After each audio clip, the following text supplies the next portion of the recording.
은혜 받으실 말씀은 전도서 12장 13절에서 14절 말씀입니다. 일의 결국을 다 들었으니 하나님을 경외하고 그 명령을 지킬지어다. 이것이 사람의 본분이니라. 하나님은 모든 행위와 모든 은밀한 일을 선악간에 심판하시리라. 아멘. 아동주일학교 교장이신 장성식 목사님께서 사람의 본분 세 번째 말씀을 증거해 주시겠습니다. 할렐루야. 사랑하는 성도 여러분, 아주 친한 친구의 생일을 맞아 친구들끼리 축하를 할 때 장난스럽게도 왜 태어났니? 왜 태어났니? 하며 놀리기도 합니다. 그런데 가만히 생각해 보면 이 질문은 사람에게 있어서 매우 중요한 의미를 갖고 있지요. 여러분은 이 세상에 왜 태어나셨습니까? 여기서 내가 원해서 내 의지대로 태어나신 분은 한 분도 없을 것입니다. 눈을 떠보니 태어나 있지요. 그러니 내가 왜 태어났는지에 대해 전혀 알 수가 없지요. 그렇다면 내가 왜 태어났는가에 대한 답을 얻으려면 나를 만드신 분, 바로 그분을 통해서 알 수 있을 것입니다. 나를 만드신 분은 창조주 하나님이시지요. 우리는 원로 목사님께서 수많은 금식과 기도로 풀어받으신 십자가의 도 말씀을 통해 하나님께서 사람을 왜 창조하셨는지를 잘 알고 있습니다. 바로 이 땅에서 인간 경작을 통해 하나님과 참 사랑을 주고받을 수 있는 성결된 참 자녀를 얻기 위함이지요. 이것이 우리가 태어난 이유이며 목적입니다. 그러면 우리가 성결된 참 자녀가 되기 위해선 어떻게 해야 할까요? 오늘 말씀의 제목인 사람의 본분을 알고 지켜나가면 되는 것입니다. 오늘 하루도 사람의 본분을 잘 지키며 사셨는지요? 사람의 본분은 전도서 12장 13절 말씀과 같이 하나님을 경외하고 그 명령을 지키는 것이라고 하셨지요. 이렇게 말씀대로 살아가면 잃었던 하나님의 형상을 회복하게 되고 사람을 창조하신 하나님의 참 뜻인 사랑을 주고받을 수 있는 성결된 참 자녀로 변화되는 것입니다. 그러니 사람의 본분을 알고 지키는 것이 얼마나 중요한지 알아야 하겠습니다. 지난 시간엔 사람의 본분을 지키는 방법 첫 번째, 하나님을 밝히 알아야 한다는 말씀과 두 번째, 자신의 마음밭을 개간해야 한다는 말씀 중에 길가밭에 대해 말씀드렸습니다. 이 시간엔 돌밭, 가시떨기밭, 옥토밭에 대해 말씀드리겠습니다. 이 말씀은 원로 목사님의 마음밭을 개간하자라는 설교 말씀을 토대로 준비하였습니다. 우리가 마음밭을 개간하는 것은 하나님의 자녀로서 천국을 상속할 자격을 갖추는 것과 같습니다. 하나님께서는 독생자 예수님을 화목제물로 희생시켜서 죄인된 우리를 원수 마귀 사단에게서 되찾아 오셨지요. 주님의 보혈로 속량해 주시고 다시 하나님의 유업을 이을 상속자들로 삼아주셨던 것입니다. 갈라디아서 4장 6절 7절에 너희가 아들인 고로 하나님이 그 아들의 영을 우리 마음 가운데 보내사 아바 아버지라 부르게 하셨느니라. 그러므로 내가 이후로는 종이 아니요 아들이니 아들이면 하나님으로 말미암아 유업을 이을 자니라 말씀하신 대로이지요. 하나님의 유업은 바로 영원한 천국입니다. 우리가 이 유업을 상속받기 위해서는 먼저 후계자 수업을 받아야 합니다. 기업들이 상속자 또는 후계자에게 일정 기간 동안 훈련을 받게 하는 경우가 있죠. 일정 과업을 주고 그것을 수행함으로써 경영 능력을 갖추게 하는 것입니다. 이처럼 하나님께서는 우리에게 마음밭을 경작하는 과업을 주셨습니다. 이 과업을 잘 수행하면 천국을 상속받아 천국에서 영원히 영광 중에 거하게 되지요. 또한 이 땅에서도 하나님의 자녀로서 세상을 지배하고 다스리며 살 수 있습니다. 그러니 자신의 마음밭을 잘 경작하여 천국 새 예루살렘을 상속받아 영광을 누리시는 복된 성도님들이 다 되시길 기원드립니다. 그러면 돌밭에 대해 살펴보겠습니다. 마태복음 13장 5절 6절에 더러는 흙이 얇은 돌밭에 떨어짐에 흙이 깊지 아니하므로 곧 싹이 나오나 해가 돋은 후에 타져서 뿌리가 없으므로 말랐고 했습니다. 돌이 많이 섞여 있는 밭은 돌 위에 흙이 얇게 덮인 경우가 많지요. 그런 곳은 흙이 깊지 않아서 씨가 떨어지면 싹이 나긴 하지만 곧 햇볕에 말라버리고 맙니다.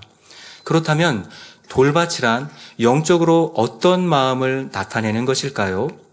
마태복음 13장 20절 21절에 말씀을 듣고 즉시 기쁨으로 받되 그 속에 뿌리가 없어 잠시 견디다가 말씀을 인하여 환난이나 핍박이 일어나는 때에는 곧 넘어지는 자라고 했습니다. 돌밭의 마음을 가진 사람은 말씀을 듣고 기뻐하며 은혜를 받지만 환난이나 핍박이 오면 시험에 들어 넘어집니다. 또 그 속에 뿌리가 없다는 것은 참 믿음, 곧 영적인 믿음을 갖지 못했다는 뜻이지요. 말씀을 듣고 이해만 했을 뿐 마음으로 깨닫는 것도 아니고 마음으로 믿는 것도 아닙니다. 이런 믿음을 지식적인 믿음이라고 하죠. 은혜를 받아서 충만할 때는 믿음이 좋은 것 같아 보이지만 실제로 믿음의 수준은 시험이 오면 금방 드러납니다. 예를 들어 초신자 중에 설교를 들을 때마다 목사님 말씀이 다 맞고요. 참 은혜롭네요. 고백하는 분들이 있습니다. 은사 집회에 참석해서 성도님들이 치료받거나 문제를 해결받고 간증하는 모습을 보면 하나님은 정말 살아계시는구나. 천국과 지옥은 정말로 있구나. 이제부터 하나님 말씀대로 살아야겠다 하고 마음도 먹지요. 뜨겁게 성령의 역사를 체험하는 경우도 있습니다. 즉 마음밭에 떨어진 말씀의 씨앗에서 싹이 난 것입니다. 이렇게 은혜를 받았는데도 막상 주일이 되어 교회에 가려고 하니 마음에 갈등이 생깁니다. 성령을 체험한 것이 분명한데도 내가 일시적으로 흥분했던 것은 아닌가 하고 의심하기도 하고 또는 판단하는 생각들이 밀려와서 다시 마음의 문을 닫아버리기도 하지요. 어떤 사람들은 그동안 즐기던 취미나 여가 생활을 끊는 것이 너무 아쉬워서 결국 주의를 어기기도 합니다. 충만하게 신앙생활을 하다가도 가족이나 선배, 직장 상사 등 주변에서 핍박하면 교회에 나오지 않는 경우도 있습니다. 또 큰 은혜를 받고 뜨겁게 신앙생활을 하는 듯 하다가도 사람들과 걸려서 서운함을 품고 교회를 떠나는 사람도 있지요. 이는 그 믿음이 육적인 믿음, 곧 지식적인 믿음이었음을 나타냅니다. 마치 나무에서 꺾인 꽃이 처음에는 살아있는 것처럼 생생해 보이지만 시간이 지나면 결국 시들어 버리는 것과 같지요. 그렇다면 돌밭의 마음에서는 왜 말씀의 싹이 뿌리를 내리지 못할까요? 바로 마음밭에 박혀있는 돌 때문입니다. 이 돌은 쉽게 말해서 말씀에 순종하지 못하게 하는 마음의 육, 비진리를 의미합니다. 많은 비진리 중에서도 특히 돌처럼 단단해서 말씀의 싹이 뿌리를 내릴 수 없게 가로막는 것들을 가리키지요. 이 비진리는 더 구체적으로 말하면 세상을 사랑하는 마음이라고 할 수 있습니다. 좁은 의미로는 세상의 정욕적인 것들을 취하고 싶어하는 육의 속성 등을 의미하며 넓은 의미로는 하나님을 믿지 못하게 하고 사랑하지 못하게 하는 비진리를 뜻하지요. 예수님을 핍박한 많은 종교 지도자들과 고위 관료들은 길가밭의 대표적인 예라 할 수 있는데 그들 중에도 간혹 돌밭의 마음을 가진 이들도 있었습니다. 요한복음 12장 42절 43절에 그러나 관원 중에도 저를 곧 예수님을 믿는 자가 많되 바리새인들을 인하여 드러나게 말하지 못하니 이는 추례를 당할까 두려워함이라. 저희는 사람의 영광을 하나님의 영광보다 더 사랑하였더라 했지요. 이들은 예수님이 전하시는 말씀과 행하시는 일들을 보고 예수님을 믿었습니다. 그러나 하나님의 영광보다 사람의 영광을 더 사랑했지요. 이 세상에서 누리는 영광을 더 사랑했다는 말입니다. 마음에 이런 돌이 있었기 때문에 예수님을 믿긴 믿었지만 예수님의 말씀대로 살지는 못했던 것입니다. 오늘날 성도들도 그렇습니다. 마음에 세상 오락을 좋아하는 육의 속성이 있으면 안식일을 거룩하게 지키라 하신 말씀에 순종하기가 어렵습니다. 또 마음속에 욕심이라는 돌이 있는 사람은 온전한 11조와 헌물을 드리라 하신 말씀에 순종하지 못하지요. 하나님께 예물을 드리는 것이 너무 아까워서 교회에 나오지 않는 사람도 간혹 있습니다. 어떤 사람의 마음에는 미움이라는 돌이 깊숙이 자리 잡고 있어서 사랑이라는 씨앗이 뿌리 내리지 못하지요. 돌밭이라고 해서 다 같은 돌밭은 아닙니다. 어떤 밭은 안반층 위에 흙이 얇게 덮여 있지요. 어떤 밭은 자갈 같은 자잘한 돌멩이가 많이 섞여 있고 또 밭마다 돌의 성분이 다를 수 있습니다. 마음밭도 마찬가지입니다. 마음밭에 어떤 비진리가 얼마나 깊이 자리 잡고 있는지는 사람마다 다릅니다. 전도하다 보면 어떤 분들은 나도 하나님 말씀을 잘 알아요. 예전에 교회에 다니면서 성가대도 하고 주교사, 구역장 사명도 감당했어요. 말합니다. 그러면 다시 교회에 나오셔야죠 하면 내가 지금은 너무 바빠서요. 좀 여유가 생기면 그때 나갈게요 하지요. 또는 자녀들이 장성하고 나이가 좀 들었을 때 다시 신앙생활을 하겠다고 합니다. 전에 성령도 받았고 나름대로 충성하면서 신앙생활을 했음에도 불구하고 하나님을 떠나버린 것입니다. 돈을 많이 벌고 싶은 욕심, 세상을 즐기고 싶은 정욕, 이런 마음의 돌들 때문에 말씀이 깊이 뿌리 내리지 못한 것이죠. 이런 밭은 그만큼 비진리의 돌이 크고 단단하게 박혀 있다고 할 수 있습니다. 그러면 작은 돌들이 얇게 박혀 있는 밭은 어떨까요? 교회에 열심히 나오는 성도들 중에도 마음밭을 개간하지 않아서 돌밭 그대로 가지고 있는 분들이 있지요. 이런 마음밭은 영의 세계에 대한 말씀을 듣고 하나님의 역사들을 볼 때는 은혜를 받고 충만해집니다. 정말 이제는 말씀대로 살아야겠다 하고 결심도 하지요. 그런데 어떤 유혹이나 핍박이 오면 그 충만함이 다 사라지고 또다시 구습을 쫓아 세상과 짝하며 삽니다. 세상과 타협하며 죄 가운데 살아가지요. 예를 들어 모태 신앙을 가진 분들 중에 아주 어렸을 때부터 하나님 말씀을 듣고 배웠는데도 말씀대로 살지 못하는 경우가 있습니다. 성령도 체험하고 때를 따라 은혜도 받았지만 세상을 사랑하는 마음을 버리지 않습니다.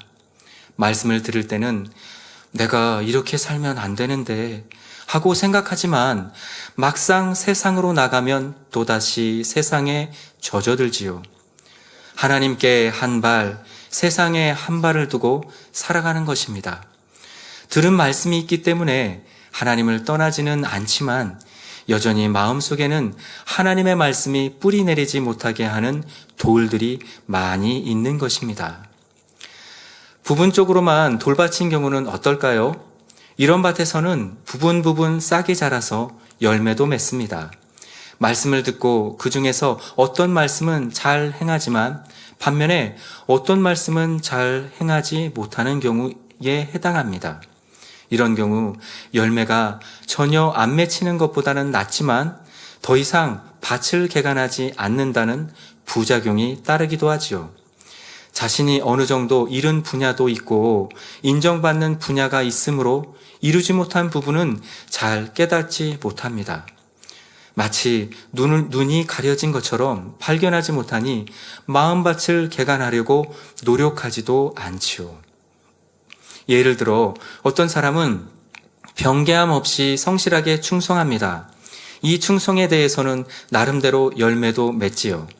그런데 마음에 미움, 시기, 질투, 들레는 마음, 높아지려고 하는 마음이 있어서 주변 사람들과 사사건건 부딪힙니다. 또 안 좋은 말로 수군수군하고 판단 정죄하여 가는 곳마다 화평을 깨지요. 그래서 수년이 지나도록 사랑의 열매, 온유의 열매 등은 맺히지 못하고 있습니다. 그러면 열심히 충성하는 것에 비해 열매가 적을 수밖에 없습니다. 만약 이 사람이 영혼을 갈무리하는 일꾼이라면 큰 부흥의 열매는 맺을 수가 없지요.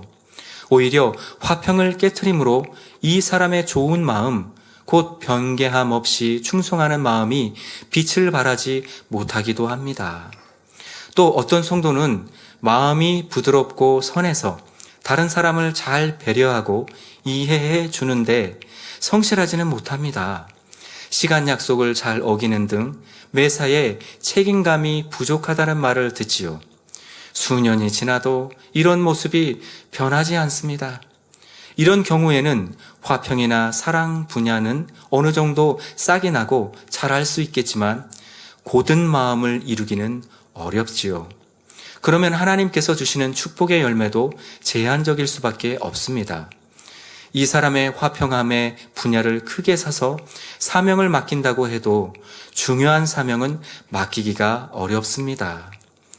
이런 분이 회사를 경영하고 있다면 하나님께서 축복을 많이 주고 싶으셔도 그가 감당할 수 있는 만큼만 주실 수밖에 없죠. 이처럼 오랫동안 신앙생활을 했는데도 어느 한 분야의 열매가 맺히지 않는다면 부분적으로나마 돌이 있는 것입니다. 그 분야의 마음은 돌밭에 해당하지요. 이런 부분을 발견해서 개간하기만 하면 신속하게 영으로 들어올 수가 있습니다. 내 마음밭은 어떠한지를 잘 점검해 보시기 바랍니다. 다음으로 가시떨기 밭입니다. 마태복음 13장 7절에 씨를 뿌리는 자가 씨를 뿌리니 더러는 가시떨기 위에 떨어짐에 가시가 자라서 기운을 막았고 했습니다. 가시떨기란 가시나무의 한 뿌리에서 여러 줄기가 나와서 더부룩하게 된 전체를 가리킵니다. 씨가 길가에 떨어지면 아예 싹이 나지 않고 돌밭에 떨어지면 싹이 나도 이내 말라 죽습니다. 이와는 달리 씨가 가시떨기에 떨어지면 싹도 트고 싹이 어느 정도 자라나지요. 그런데 결과적으로는 열매를 맺지 못합니다. 가시떨기에 막혀 더 이상 자라지 못하기 때문이지요. 이에 대해 마태복음 13장 22절에 예수님께서 가시떨기에 뿌리웠다는 것은 말씀을 들으나 세상의 염려와 재리의 유혹에 말씀이 막혀 결실치 못하는 자라고 하셨습니다. 길가밭은 말씀 자체를 받지 못하고 돌밭은 말씀을 들으면 깨닫기도 하고 은혜도 받지만 말씀을 행하지는 못하지요. 반면에 가시떨기 밭의 마음은 하나님의 말씀을 들으면 믿고 행하기는 하지만 온전하게 행하지는 못합니다. 마음의 가시떨기, 즉 세상의 염려와 재리, 곧 재물이나 명예, 권세 등에 대한 탐심이 있기 때문이지요. 그래서 말씀대로 산다고 하는데도 여전히 시험, 환난 속에 살아갑니다. 마음에서 가시떨기를 걷어내고 말씀을 제대로 행해야 영육 간의 풍성한 열매를 맺을 수 있습니다. 그러면 가시떨기가 열매를 맺지 못하게 하는 경우란 구체적으로 어떤 경우를 말할까요? 첫째로 세상 염려라는 가시떨기가 말씀이 자라지 못하도록 막는 경우입니다.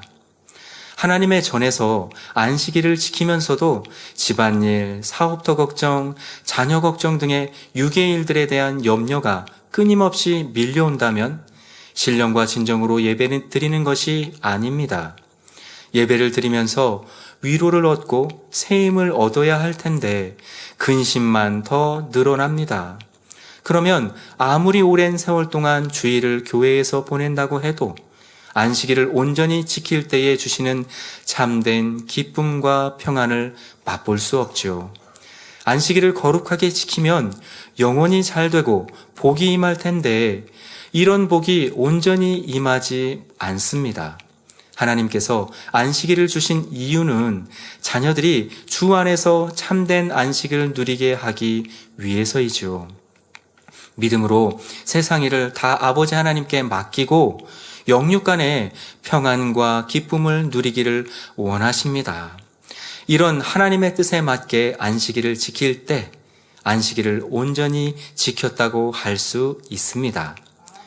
평소에 하나님께 예배하고 기도하며 충성할 때도 마찬가지입니다. 어떤 마음으로 행했느냐에 따라 그 행함이 축복의 열매로 맺힐 수도 있고 맺히지 않을 수도 있습니다. 마태복음 6장 31절부터 34절에 염려하여 이르기를 무엇을 먹을까 무엇을 마실까 무엇을 입을까 하지 말라. 이는 다 이방인들이 구하는 것이라. 너희 천부께서 이 모든 것이 너희에게 있어야 할 줄을 아시느니라. 너희는 먼저 그의 나라와 그의 의를 구하라. 그리하면 이 모든 것을 너희에게 더하시리라. 그러므로 내일 일을 위하여 염려하지 말라. 내일 일은 내일 염려할 것이요 한날 괴로움은 그날의 족하니라. 말씀하신 대로 하나님께서는 우리가 무엇이든지 믿음으로 행하기를 원하십니다. 그러니 세상의 염려라는 가시떨기를 뽑아버리시고 온전한 믿음으로 말씀대로 행하시기를 바랍니다. 둘째로 재리의 유혹으로 인해 말씀의 싹이 자라지 못하는 경우입니다. 마음에 재리, 곧 재물이나 명예, 권세 등 세상적인 이익에 대한 탐심이 있으면 하나님 말씀에 온전히 순종할 수 없습니다. 쉽게 유혹에 넘어가서 하나님 뜻대로 행하지 못하지요. 예를 들어 하나님의 나라를 이루기 위해 물질의 축복, 건강의 축복을 받기 원하여 기도합니다. 그러나 아무리 순종할 마음이 있어도 육신의 생각이 가득하면 말씀대로 온전히 순종할 수 없지요. 하나님께서는 동쪽으로 가라 하셨는데 나는 내 유익을 쫓아 서쪽이라는 엉뚱한 길로 가는 것입니다. 이러한 육신의 생각은 대개 짧은 시일 내에 많은 것을 거두고 싶은 욕심에서 비롯됩니다. 하나님의 뜻은 자녀들이 정도를 쫓아 행하는 것입니다. 하나님의 법은 물론이고 이 세상의 법도 지키라고 말씀하시죠. 그러나 이 세상에서는 어느 정도 법을 어겨야 높은 수익을 낼 수 있다고 합니다. 이는 인간적인 생각에 불과하며 믿음의 눈으로 볼 때는 그렇지 않습니다. 이 세상의 법은 어떤 방법을 통하면 벗어날 수도 있지만 하나님께서 세우신 영계의 법에선 결코 벗어날 수가 없습니다.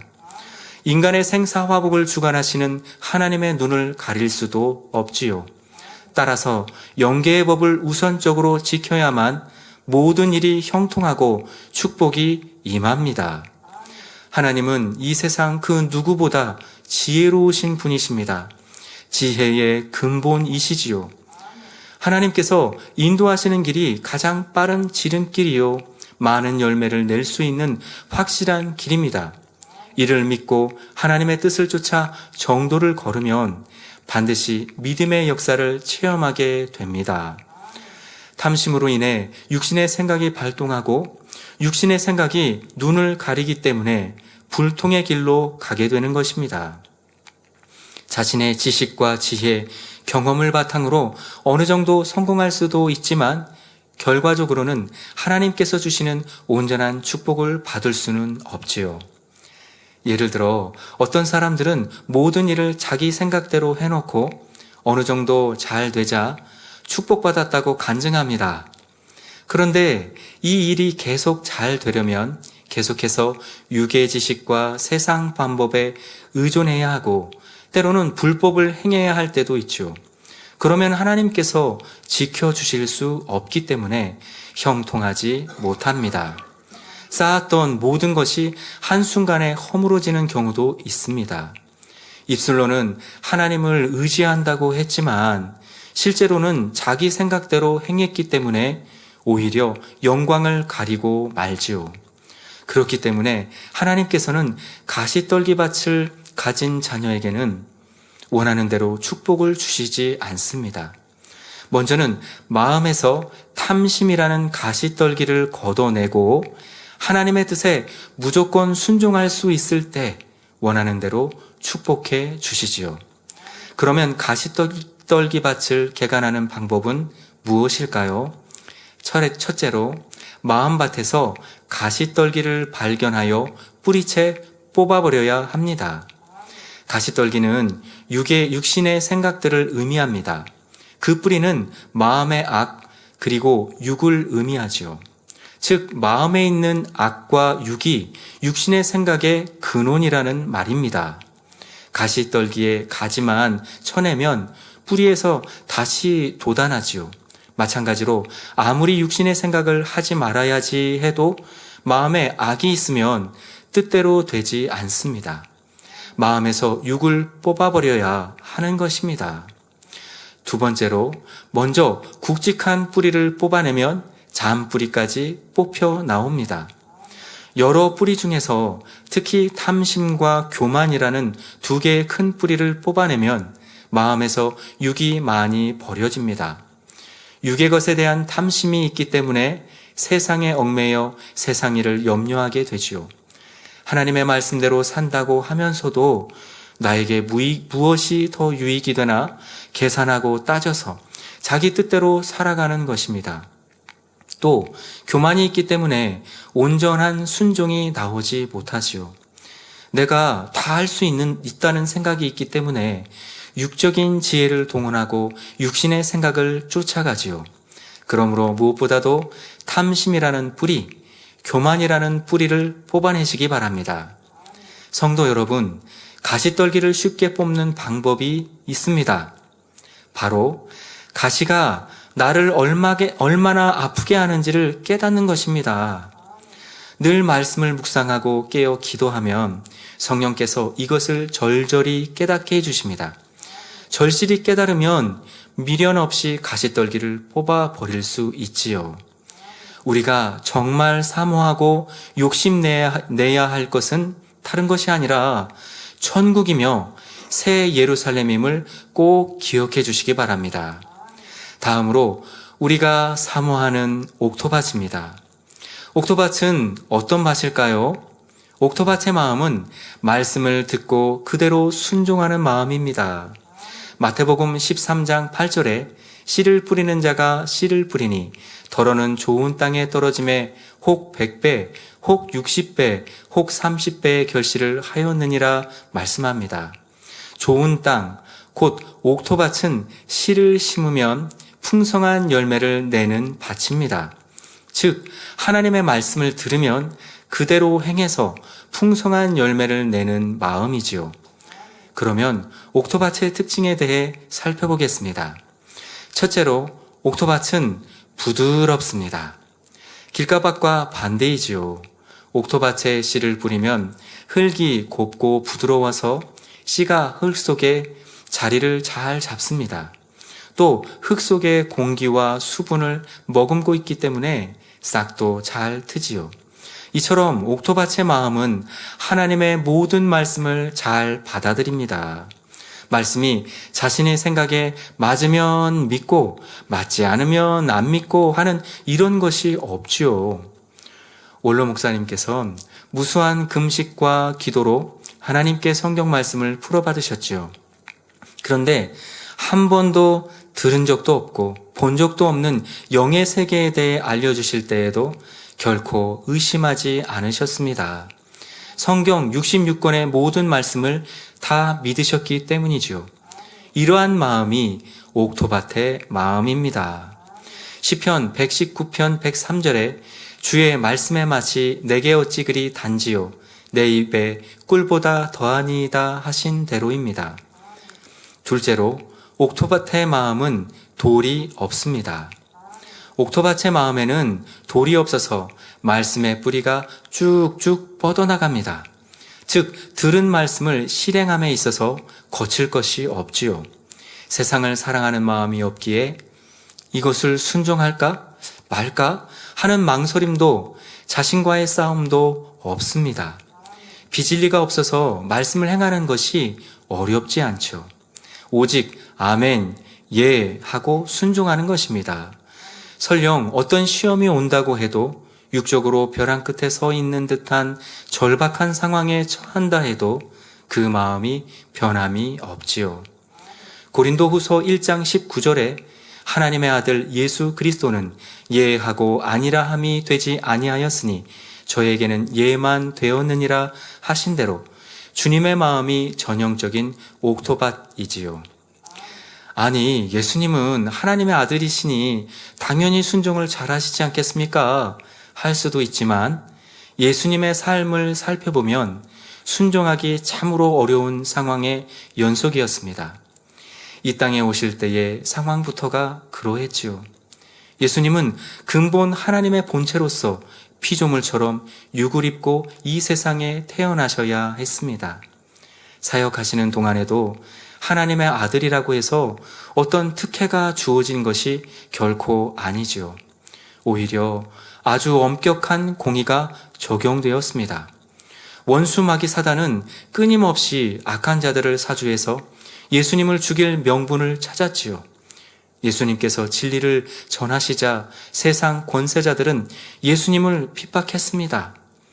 예수님은 영혼들을 섬기며 말씀대로만 사셨고 예수님에 대해 악한 생각을 품는 자들까지도 긍휼히 여기시고 진리로 깨우쳐 주셨지요. 생명의 위협 앞에서도 전혀 흔들리지 않으셨고 죽기까지 하나님의 뜻에 순종하셨습니다. 끝내는 자신을 십자가에 못 박는 죄인들을 위해 화목제물로 자신을 드리셨지요. 이처럼 어떤 시험, 환난, 핍박이 와도 하나님 말씀에 순종하는 마음이 옥토밭의 마음입니다. 셋째로, 옥토밭에는 가시떨기가 없습니다. 가시떨기밭의 마음은 세상 염려와 재리의 유혹으로 인해 말씀이 결실치 못한다 했습니다. 하나님의 자녀로서 말씀대로 산다고 해도 마음에 세상에 대한 미련이나 욕심이 남아있으면 열매를 거둘 수가 없지요. 말씀을 행한다고는 하지만 하나님의 뜻에 맞게 행할 수 없기 때문입니다. 범사에 육신의 생각을 동원하게 되지요. 그러나 옥토밭의 마음을 가진 사람은 하나님의 말씀을 들으면 말씀 그대로 순종합니다. 어떤 육신의 생각도 동원하지 않죠. 육신의 생각의 근원인 육의 마음을 뿌리채 뽑아버렸기 때문에 육신의 생각이 떠오르지도 않는 것입니다. 말씀대로만 행함으로 무엇을 심든지 그대로 열매를 맺지요. 사명을 맡으면 어떤 일을 하든지 아름답게 이루어 하나님께 영광 돌립니다. 물론 말씀 그대로 행한다는 것이 아무 생각 없이 맹목적으로 행한다는 의미는 아닙니다. 마태복음 13장 23절에 보면 좋은 땅에 뿌리웠다는 것은 말씀을 듣고 깨닫는 자니 결실하여 혹 100배, 혹 60배, 혹 30배가 되느니라 말씀하십니다. 이 말씀대로 옥토밭은 말씀을 들으면 그 말씀에 담긴 하나님의 마음과 뜻을 깨닫습니다. 범사에 하나님의 뜻을 헤아려 순종하지요. 마음에 육이 없기 때문에 하나님의 뜻을 바르게 분별할 수 있고 성령의 음성을 밝히 듣습니다. 또 먹든지 마시든지 무엇을 하든지 오직 하나님의 영광을 위하여 하지요. 그렇기 때문에 심고 행하는 대로 풍성한 열매가 맺히는 것입니다. 그러면 우리가 옥토밭을 만들기 위해서는 어떻게 해야 할까요? 첫 번째로 하나님 앞에 신령과 진정으로 예배를 드려야 합니다. 하나님께서 처음 아담을 지으셨을 때 아담은 옥토밭의 마음이었습니다.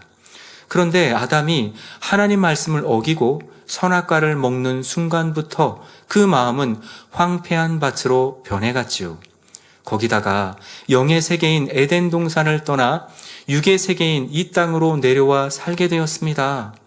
이제 더 이상 하나님과 예전처럼 밝히 교통할 수 없게 되었지요.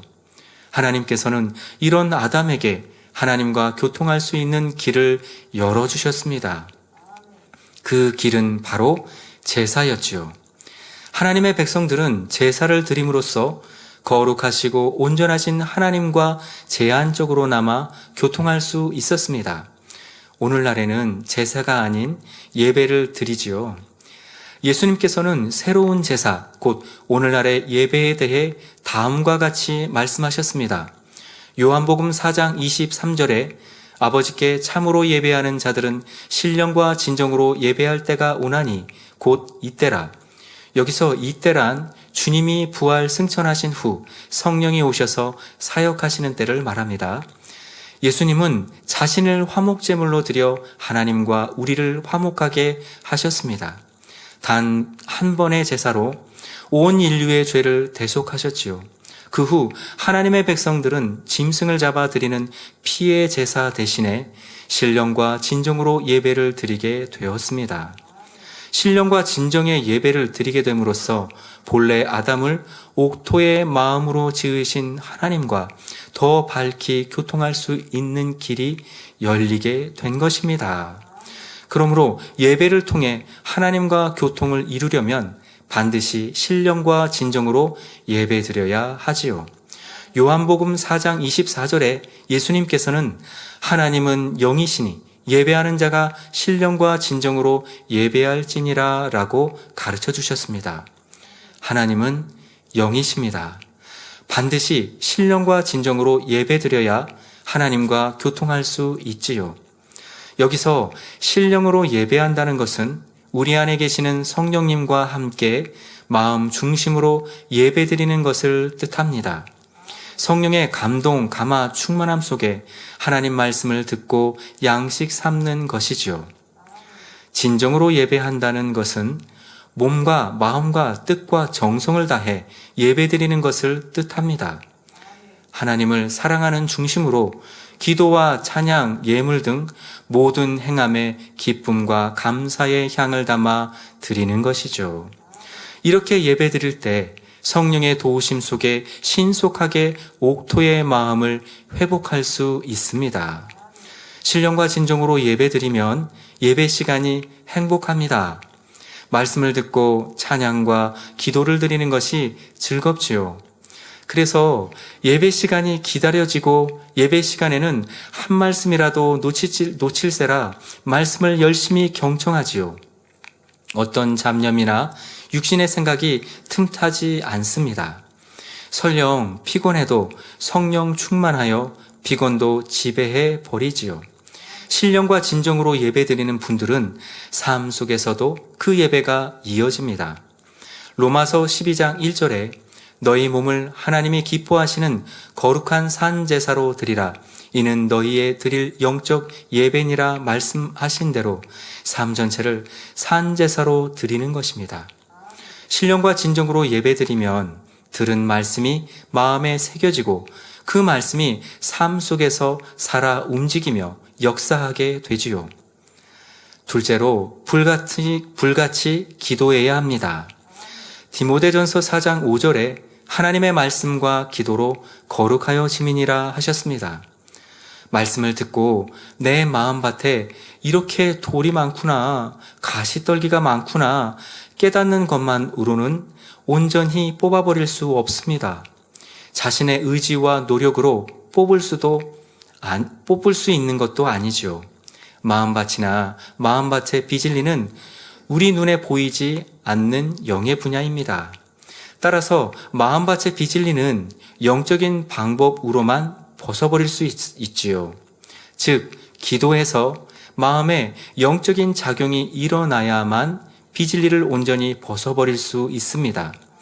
창세기 3장 17절부터 19절을 보면 너는 종신토록 수고하여야 그 소산을 먹으리라 하셨고 내가 얼굴에 땀이 흘러야 식물을 먹고 라고 말씀하셨습니다. 이 말씀은 단순히 육의 땅을 경작할 때에만 해당되는 말씀이 아닙니다. 영적으로 우리 마음밭을 개간할 때도 동일하게 적용되지요. 땀 흘리며 불같이 기도하는 수고를 해야만 마음밭을 옥토로 개간할 수 있고 풍성한 열매를 거둘 수 있다는 것입니다. 불같이 뜨겁게 기도하면 말씀대로 살 수 있는 힘이 주어집니다. 기도할 때 마음밭이 개간되기도 하지요. 즉 성령의 불이 마음속에 돌을 녹이기도 하고 가시떨기를 뿌리채 태우기도 합니다. 비진리의 뿌리, 곧 근본의 죄성이 태워지는 것입니다. 마치 포크레인 같은 기계로 바위를 드러내고 제조제를 뿌려서 잡초를 제거하는 것처럼 힘을 적게 들이고 개간할 수 있는 것이지요. 매일매일 이런 작업을 해 나간다면 마음밭이 신속히 개간되는 것입니다. 여러분이 마음밭을 옥토밭으로 일구기를 사모하여 간절히 기도할 때 하나님께서 가까이 하실 것입니다. 힘과 위로를 주시고 기도에 응답해 주시지요. 그러므로 완전한 옥토밭을 이룰 때까지 끝까지 간구하시기 바랍니다. 셋째로, 말씀대로 행하는 노력이 있어야 합니다. 신령과 진정으로 예배드리는 것과 불같이 기도하는 것도 말씀대로 행하는 것입니다. 가장 기본적인 행함이지요. 예배를 드리면서 자신의 마음밭을 점검했으면 기도하면서 본격적으로 돌을 골라내는 가시떨기를 뽑는 작업을 해야 합니다. 곧 하지 말라 하신 말씀대로 모든 비진리들을 하지 말아야 합니다. 예를 들어 형제를 미워하지 말라, 판단하지 말라, 수군수군하지 말라 하신 말씀에 순종해야 합니다. 또 버리라 하신 말씀대로 악은 모든 모양이라도 버리면 되지요. 그러면 돌밭이나 가시떨기밭이 점점 옥토밭으로 바뀌게 됩니다. 이와 동시에 심는 작업을 해야 합니다. 하라, 지키라 하신 말씀대로 행해야 하지요. 예를 들어 돌밭을 개간하면서 거기에 밀을 심으면 점차 밀밭으로 바뀝니다. 또 가시떨기밭을 개간하면서 포도나무를 심으면 서서히 포도밭이 되지요. 이런 것처럼 여러분의 마음밭을 개간하면서 말씀의 씨를 심으면 옥토밭이 되는 것입니다. 넘치도록 말씀을 행하면 더 비옥한 밭이 되지요. 야고보서 2장 22절에 내가 보거니와 믿음이 그의 행함과 함께 일하고 행함으로 믿음이 온전케 되었느니라 했습니다. 믿음으로 하나님 말씀을 행하면 그 행함으로 인해 믿음이 온전해진다는 것입니다. 믿음으로 믿음에 이르게 되지요. 즉 아직 옥토가 아니어도 옥토밭의 마음을 가진 것처럼 열심히 행하면 옥토가 된다는 말입니다. 그러므로 항상 믿음, 소망, 사랑을 가지고 열심히 말씀을 행하시기 바랍니다. 사랑하는 성도 여러분, 누가복음 8장 15절에 좋은 땅에 있다는 것은 착하고 좋은 마음으로 말씀을 듣고 지키어 인내로 결실하는 자니라 말씀했습니다. 이처럼 옥토밭의 마음은 착하고 좋은 마음으로 말씀을 지킵니다. 말씀대로 행하는 것이 참 어렵다. 왜 이렇게 좁은 길을 가야 할까? 이런 마음을 품지 않지요. 가장 귀하고 영광스러운 새 예루살렘을 주시려는 아버지 하나님의 마음을 알기에 기쁘게 말씀을 지켜 행하는 것입니다. 이런 착하고 좋은 마음을 이루려면 인내가 필요합니다. 찌는 듯한 더위와 때때로 몰아치는 비바람을 견딘 농부만이 30배, 60배, 100배의 결실을 거둘 수 있듯이 우리도 순간순간 잘 인내하며 부지런히 개간하고 심으면 반드시 수확의 계절이 오는 것입니다. 그러므로 옥토밭에 착하고 좋은 마음을 이루어 빛의 열매, 성령의 열매 등 영의 열매를 비롯하여 영육 간에 풍성한 열매를 맺어가시길 기원드립니다. 지금까지 사람의 본분에 대해 세 편의 말씀으로 전해드렸습니다. 사람의 본분은 하나님을 경외하고 그 명령을 지키는 것이며, 사람의 본분을 지키는 방법, 첫째는 하나님을 밝히 알아야 한다는 것과, 둘째로 자신의 마음밭을 개간해야 한다는 것에 대해 말씀드렸습니다. 우리에게는 말씀의 본이 되어주시는 분들이 계시지요. 사랑하는 원로 목사님과 당회장님, 그리고 원장님이 계십니다. 우리는 그 모습을 보고 들으며 따라갈 수 있으니 참으로 축복받은 행복한 사람들이지요. 우리가 태어난 이유와 목적은 분명합니다. 하나님의 참 자녀가 되는 것이지요.